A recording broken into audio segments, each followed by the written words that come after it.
சென்னை வளசரவாக்கத்தில் பேருந்தில் பயணித்த பெண்ணின் ஏடிஎம் அட்டையை நொடியில் திருடி அவரது வங்கிக் கணக்கிலிருந்து பணத்தை சுருட்டிய பிரபல மோசடி பெண் போலீசாரிடம் சிக்கியிருக்கிறார். பேருந்தில் கைவரிசை காட்டி வந்த பெண் வசமாக சிக்கியது எப்படி?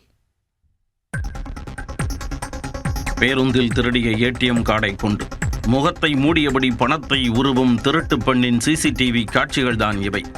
அடையாளத்தை மறைத்து சிசிடிவியை ஏமாற்றிய போதும் போலீசாரின் கழுகு கண்களில் குற்றவாளி சிக்கியது எப்படி? சென்னை போரூரை அடுத்த காரம்பாக்கத்தைச் சேர்ந்தவர் ராதிகா. தனியார் நிறுவனத்தில் பணியாற்றி வரும் அவர் சம்பவத்தன்று வழக்கம் போல பேருந்தில் ஏறி வடபழனியில் உள்ள அலுவலகத்திற்கு சென்று பணியில் ஈடுபட்டுள்ளார். அலுவலகத்திற்கு சென்ற சிறிது நேரத்தில் அவரது செல்போனுக்கு வங்கியில் இருந்து குறுஞ்செய்தி ஒன்று வந்துள்ளது.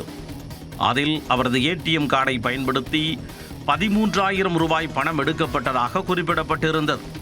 இதை கண்டு அதிர்ச்சியடைந்த ராதிகா உடனடியாக தனது கைப்பையை சோதனை செய்த பொழுது ஏடிஎம் கார்டு காணாமல் போனது தெரிய வந்தது. பேருந்தில் பயணித்த பொழுது யாரோ தனது ஏடிஎம் கார்டை திருடி இருக்கிறான் என சந்தேகமடைந்தவர் வளசரவாக்கம் காவல் நிலையத்தில் புகார் அளித்தார். புகாரின் பேரில் வழக்கு பதிவு செய்த போலீசார் பணம் எடுக்கப்பட்ட ஏடிஎம் மையத்தில் உள்ள சிசிடிவி காட்சிகளை கைப்பற்றி ஆய்வு செய்தனர். அப்பொழுது முகத்தை துணியால் மறைத்தபடி பெண் ஒருவர் ஏடிஎம் எந்திரத்தில் இருந்து பணம் எடுத்துச் செல்லும் காட்சிகள் பதிவாகியிருந்தன. சிசிடிவி காட்சிகள் மற்றும் தொழில்நுட்ப ஆதாரங்களின் அடிப்படையில் விசாரணையை தீவிரப்படுத்திய போலீசார் பணத்தை எடுத்துச் சென்றது குன்றத்தூரைச் சேர்ந்த மரகதம் என்பதை கண்டுபிடித்தனர். ஏடிஎம் மையங்கள் மற்றும் பேருந்துகளில் பெண்களை குறிவைத்து அவர்களது ஏடிஎம் கார்டுகளை திருடி பண மோசடியில் ஈடுபட்டு வந்த பிரபல மோசடி பெண் என்பதும் விசாரணையில் தெரியவந்தது. இதையடுத்து மரகதத்தை கைது செய்த போலீசார் அவரது வீட்டில் நடத்திய சோதனையில் 50க்கும் மேற்பட்ட ஏடிஎம் கார்டுகளை பறிமுதல் செய்தனர்.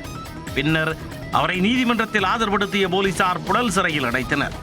ஒரு ஏடிஎம் கார்டு திருட்டு புகாராக தொடங்கிய விசாரணை பல பெண்களை குறிவைத்து நடந்த தொடர் ஏடிஎம் மோசடியை வெளிச்சத்திற்கு கொண்டு வந்துள்ளது.